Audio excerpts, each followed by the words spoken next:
wire at me. That's right. That's right. I actually printed them out. Is this on? Everything's on here. Yeah, lower it a little bit, please. Sound on. I am so Weird. Is this unidirectional? Is that it? Yeah. Unidirectional? Yes. Oh, really? Oh, okay. Okay. See, at the Brady we had the multi-directional. well, ain't for the the- Brady, is it? I guess not. Brady's not around anymore, so I hey. guess not. You know, I mean, geez, oh Yeah, man. we spend all our money on porn. By the way, I would just want to say that it was all lies. Whatever he said about me. Just We don't know believe that. it. It's good. Okay, good. So actually, I've been working on a piece about Brady's, so I might as well lead off with that. For many, Bradys Cafe, the now closed coffee house in Kent, Ohio, was a dream that one day they woke from. They knew a time before I did when things were somehow better, though no one could ever articulate exactly how it was better compared to when I frequented it. They would refer to specific incidents as if someone took a baseball bat to a crystal goblet.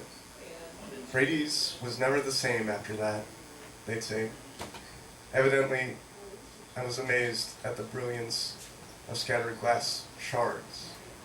It's a mystery how it ever withstood its own surface tension. The building still stands today. You can't call it a coffee house, but you could call it a carcass that people drink coffee in. Silent and lifeless as silos, each wrapped in cold solitude. How opposite from Brady's, where no one sat down unless it was understood that interruptions were inevitable. A Brady's table was a little kibbutz, shared real estate.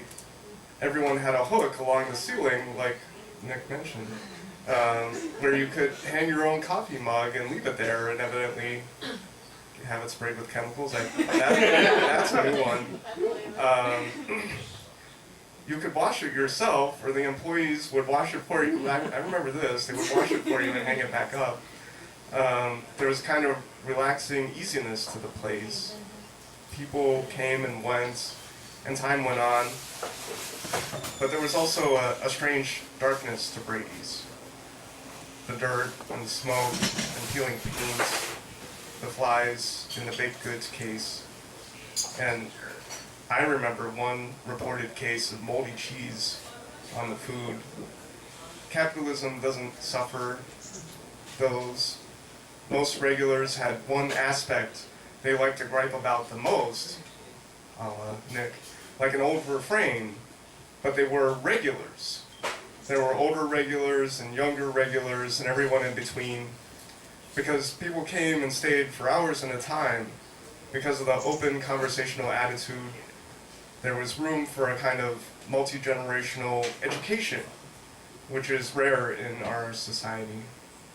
I remember a conversation I had with Bonnie, the owner of Brady's, about how she watched people grow up there. She knew people well enough for long enough to see them go from toddler to freshman, from freshman to professional.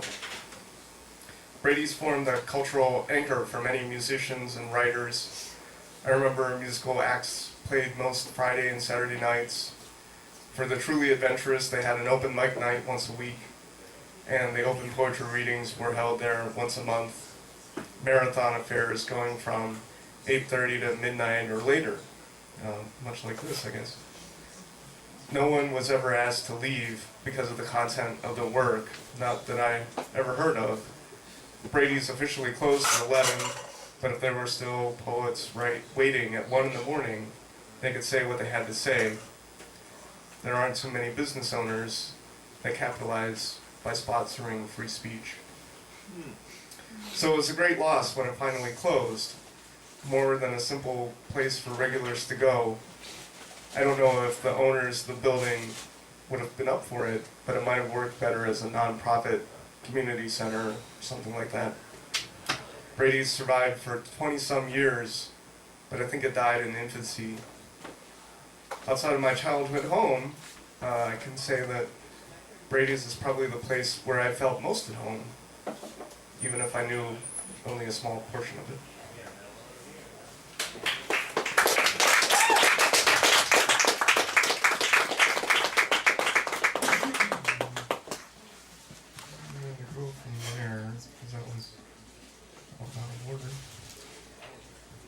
Okay, this one's short. Not that short. This tea, in a plain cardboard box, the tea bags come sealed in a little white bag made of the same plastic they make garbage bags from. And this tea is just tea. I taste the earth it grew in. I taste the cutting room floor. No flowery verbiage trying to sell me something else. No artifice at all. In some ways, this tea is like me, a bag full of recycled matter. I sit on the floor, my mind filled with mud. One day they'll gather me up, seal me in a box. One day I'll steep too, my body floating in the earth.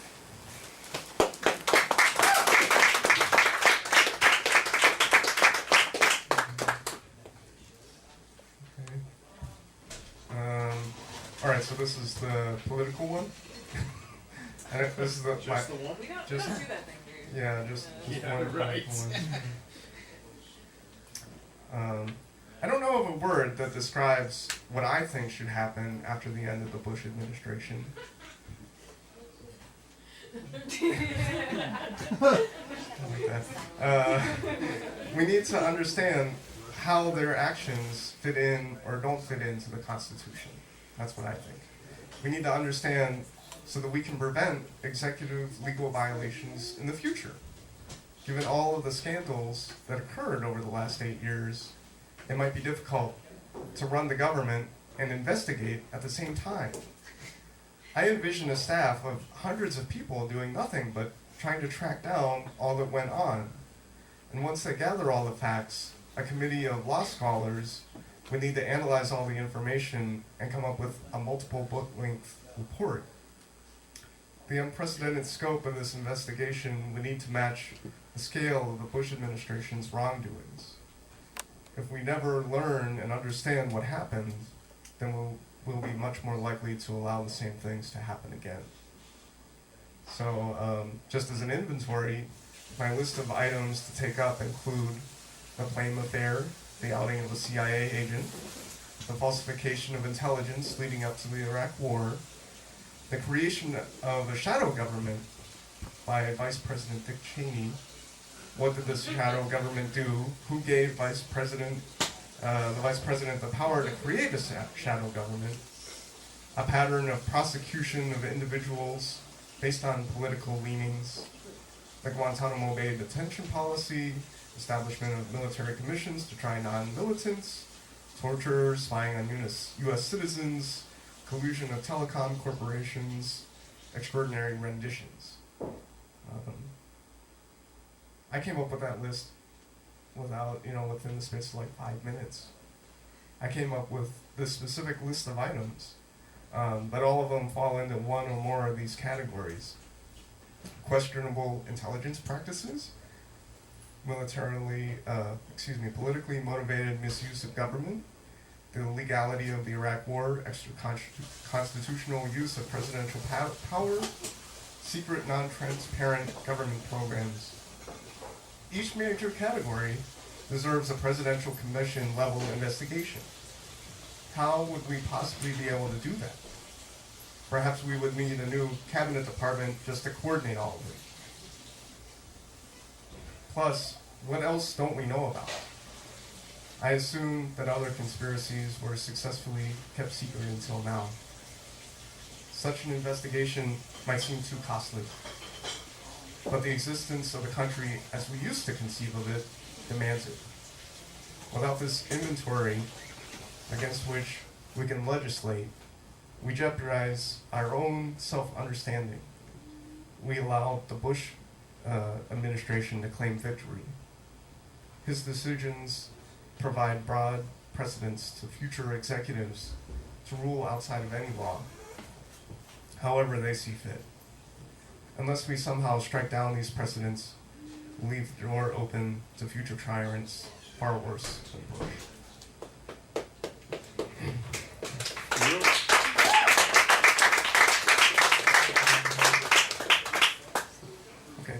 So I'm really interested in science, so this is where I take it on a science bent. I am a photon, a wave particle of light energy, my breath forming my wavelength. Inhale, crest, exhale, trough. Irreducible and plain, I seek out dark corners, letting nothing guide my path. In this way, I dance towards balance. I'm taken in by the nearest one, only to be turned out a heartbeat later, spinning off, course changed, bouncing from moment to moment. I dance to the edge of the universe, where I slip through the membrane, the shimmering weave of strings appearing to vanish.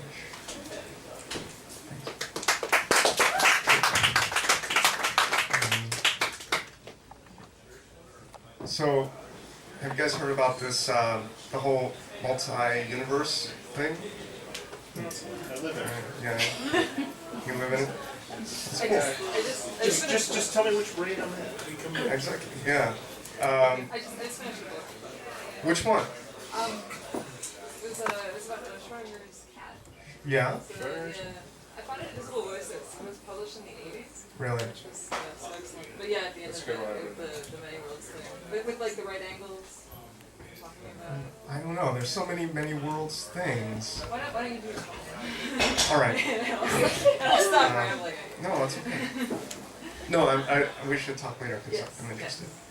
yes. Okay, so this is Earths in the Multiverses. There are several scientific theories now dealing with the concept of multiple universes or multiverses. These ideas force a rethinking of our place in the context of it all. And I've realized that I don't know the new scientific word for it all. As if the vast reaches of observable space weren't hard enough to imagine, we have several new versions of reality to digest.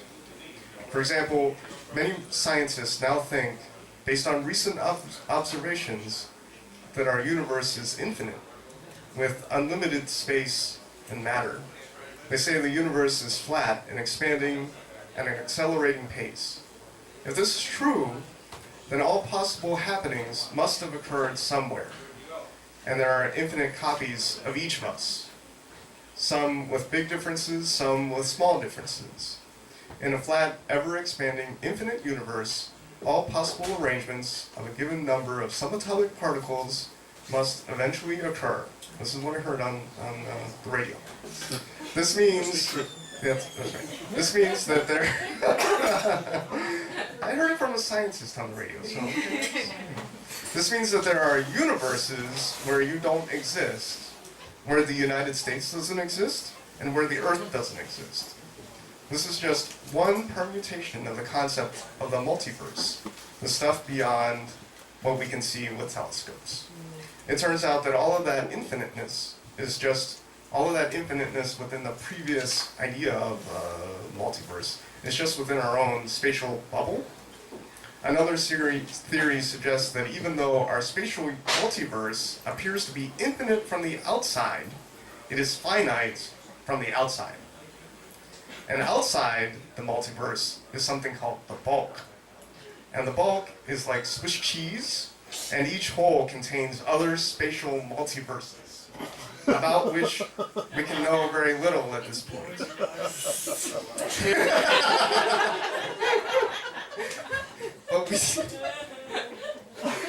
But we imagine that perhaps the laws of physics are different in other multiverses. Perhaps atoms can't form in them, or maybe gravity is so weak there are no planets. So that's two. Then there's also the concept of string theory, or membrane theory, or M theory. This holds that our universe is spread out along a thin membrane in another dimension. And other universes are very close to ours, maybe within a millimeter, but in this higher dimension, the 11th dimension, that we can't move in. I haven't heard how M theory intersects with the concept of the bulk or the spatial multiverse, so I wonder, is the bulk on the membrane, Or is the multiverse on its, or both? I don't know. It's hard to know how to relate to all this multiverse stuff, or what it means. We like to think of ourselves as unique, but that doesn't seem to be likely in an infinite universe. Some people say that these predictions negate free will. They argue that if all possible versions of myself exist, carrying out every single possible action in a given situation, that it doesn't really matter what I choose to do, since some other version of me will choose the opposite. So in this universe, I'm not an axe murderer. In a different universe, I am. So what's the difference between the two? What's stopping me from being an axe murderer in this universe? I think the difference is that I'm subjectively me in this universe, the not axe murderer me universe. Maybe that's circular, but it feels like I have free will, and that's all I have to go on, even if other versions of me have done everything that's possible. Those other me's aren't me, the singular entity located in this place and time. So, since I feel free will is still in effect, at least as much as is possible within our society, it's nice to think of all the interesting things that all the other infinite amount of Earths are doing out there. Here's some examples I've come up with. There's the no wars Earth, the no poverty Earth, the no global warming Earth. These are good things to imagine the existence of. But if those scientists are right, then those Earths aren't just imaginary. They're real. How could those Earths exist? They seem so improbable from what we know, right? But in an infinite flat multiverse, they must exist. If those scientists are right, then there is an Earth just like ours is now. Just like ours is now. That somehow came through all of this. That stopped fighting over resources and territory. That reversed global warming. That helped everyone have the same opportunities. How can we make our world and our little corner of everything be more like those Earths?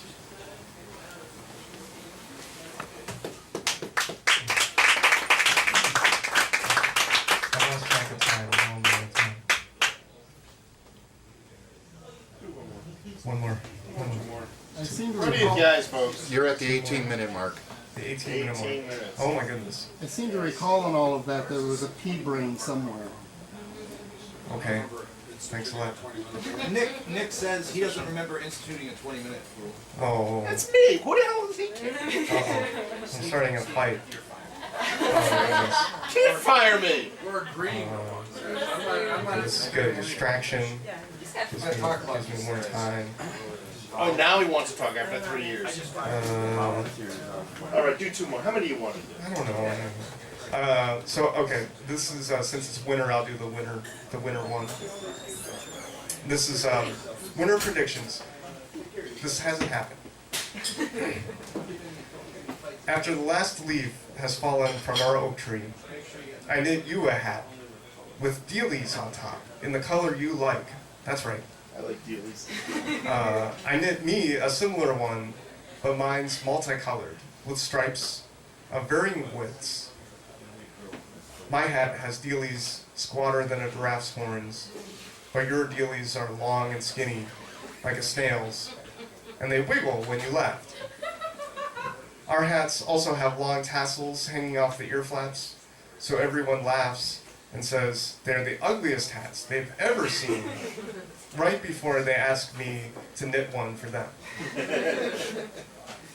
After dinner one night, we get a foot of snow, but before it gets too bad out, we walk to the coffee house wearing our silly hats.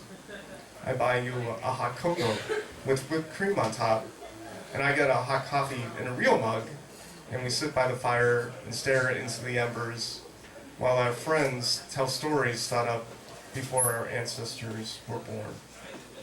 After the coffee house closes, we step out into 6 inches of snow and make our way home. We walk with our arms around each other's waists, our hips together, our gaits synchronized.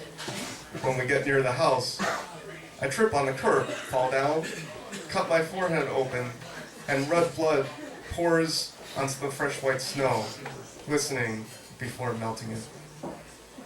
After we get back from the emergency room, I'm not allowed to sleep due to worries about concussion, so we get under the blankets and we keep each other warm. I don't know what it's about. Okay, last one. So this goes out to everyone that's gonna read tonight. Tiny pieces of the universe twisted back on itself. We suffer in pain, lonely and paranoid, isolated from our heritage, the great twisting masses. The linkage exists unconsciously. Unaware, we cannot forget. No secrets exist in the vacuum of knowledge.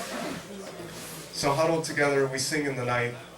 From a distance, we form a single spark of heat, a waypoint in the dark. We guide each other as we fall around the star.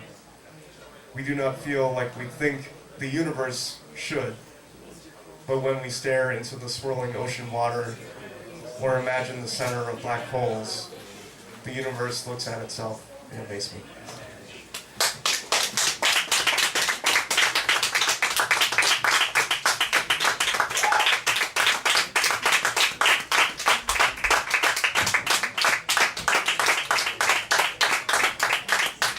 Go out back and Nick. Oh, there he is. He's always on. He's got like radar. Yeah.